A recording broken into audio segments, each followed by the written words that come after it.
Hi guys, my name is One and welcome to Game News. Kojima Productions is experimenting new lighting techniques for Death Stranding 2. The latest news is that Shioli Kutuna, one of the newcomers to Death Stranding universe, is heavily involved in the making of the game. In a series of tweets, Kojima explained that Kutuna is the center of their live-action lighting experiments. Kojima said, "Since our staff have only experienced lighting within a CG environment, we had the lightning director and demonstrated the basics of live-action lighting in order to familiarize them with this new technique." Guys, these lighting experiments are crucial in bringing Shioli's characters to life in Death Stranding 2. The look of Shioli's skin and hair is a challenge for the team, so they are using new techniques to properly express it. The team is experimenting with various poses, multiple angles, and different lighting scenarios to bring Shioli's character to life. And the Armani outfit that she's wearing might give us a clue about her role in the game. Guys, Death Stranding 2 doesn't have a release date yet, but speculations has it coming out sometime in 2024, so stay tuned to the channel for more updates. I think that they're gonna do a really good job with the lighting and the graphics in this game too, because Death Stranding 1 was really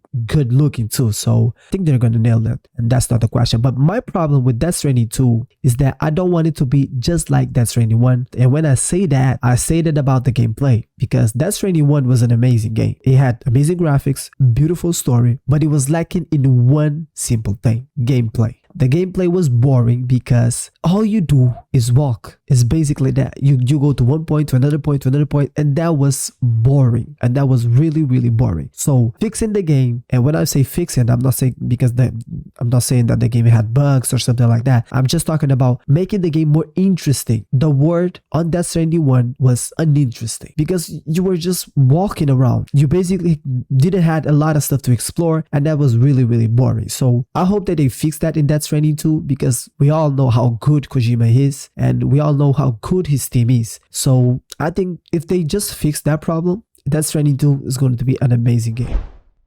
Forspoken latest PC patch has broken the game. Guys, Forspoken recently released patch 1.002 for PC, which was meant to focus on adjusting HDR, fixing localization and spelling errors, and improving its performance on the Steam Deck. But unfortunately, this patch has actually caused new problems. According to some reports, the new patch has caused PC crashes and forced reboots. Players have reported stuttering issues and increased CPU usage, with the game CPU skipping to 100% when open. Some players have also reported that the controllers have stopped working entirely. There are some workarounds for these bugs, such as redoing the controller setup in Steam or downloading the latest DLSS plugin to alleviate stuttering issues. However, the solutions require some extra steps and might not be intuitive for other players. So it might be the best to wait for the new patch to fix these problems before jumping into Forspoken on PC. Nintendo is reportedly skipping E3 because it doesn't have enough games to show. Guys, as we all know, E3 is one of the biggest events in gaming industry, and every year major companies like Nintendo, Sony, and Microsoft showcase their latest releases and future plans. But this year, things are a little bit different. According to recent reports, Sony, Xbox, and Nintendo won't be attending E3 2023. Guys, I made a video about this, you can see it in the card. But wait, finish this video first and then go watch it. For a lot of people, this is a bit of a surprise, as this company has always been at the E3 in some capacity. So they are asking, what is the reason for this change? Guys, some reports say that the reason for Nintendo's absence is due to having fewer major releases than usual. We currently only know about a few Nintendo upcoming releases, such as Metro Prime 4, Pikmin 4, and Tears of Kingdom. And this leads us to believe that Tears of Kingdom might be the last big game for Nintendo Switch, and that the company is moving on to its next generation console. Even though Nintendo won't be at the E3, it's likely that they will still hold a summer Nintendo Direct to show some of the smaller projects that they have in development and give us an update on Pikmin 4, which is currently slated for 2023. Guys, of course that Nintendo having smaller releases for 2023 is one of the reasons that they are not going to E3. But I think that the main reason is that they don't have to anymore. Back then, E3 was the only way that these big companies had to show their new games, updates, and plans for the future. But now they have their own events, like Nintendo has Nintendo Direct, and Sony has Sony Direct, and Xbox has Xbox Direct. So they don't need to be at the E3 anymore. With the power of social media, now they have their own platforms. So they don't need another platform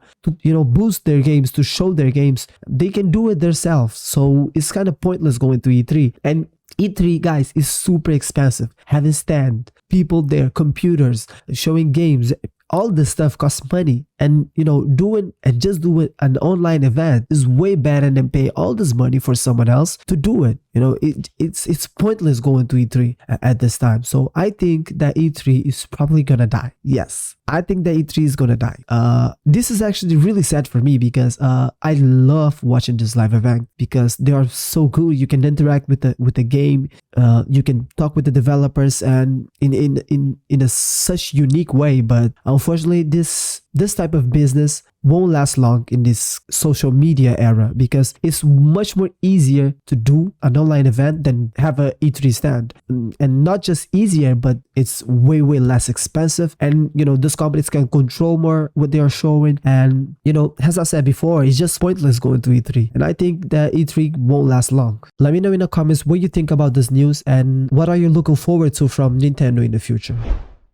Sony is getting rid of the PlayStation Plus collection. For those who don't know, the PlayStation Plus collection is a lineup of 20 PS4 games that have been offered exclusively to PS5 owners who sign up for the paid subscription service. It consists of 10 first-party games and 10 third-party titles, including some of the standout games of the past generation like God of War, Uncharted 4, The Last of Us Remastered, Bloodborne, and more. After May 9, these games will no longer be downloadable, but users who have already downloaded them will still be able to access them as long as they remain PS Plus subscribers. Don't worry, PlayStation Plus will still have some games for you to play. February essential games have been confirmed to include Oli World, Mafia Definitive Edition, Evil Dead the Game, and Destiny 2 Beyond Light. These games will be available from February 7 to March 6 for subscribers. Let me know in the comments what you think about this and whether you have already downloaded any of these games from the PS Plus collection. If you haven't, make sure to download them before May 9. Warzone 2 next map arrives on February 15. Guys, Ashika Island is a smaller, more intimate Warzone experience inspired by Japanese tourism. It features a beach resort, a small urban center, and a towering central structure reminiscent of Himeji Castle. You will find the ancient fortress Tsuki Castle, which is protected by stone walls on top of a hill, perfect for snipers. The island also has a shipwreck with 2 container ships, a protected beach club, an industrial port Ashika, and a town center ideal for short to mid-range engagements. Guys, Ashika Island will feature both Resurgence and DMZ modes, with Resurgence being a smaller battle royale with a player count of 50, while DMZ is the extract style game mode that requires players to complete missions and extract without getting killed by other players. Guys, this is all for me for now. I will see you guys in the next video. Don't forget to subscribe, leave a like, comment something down below, and peace.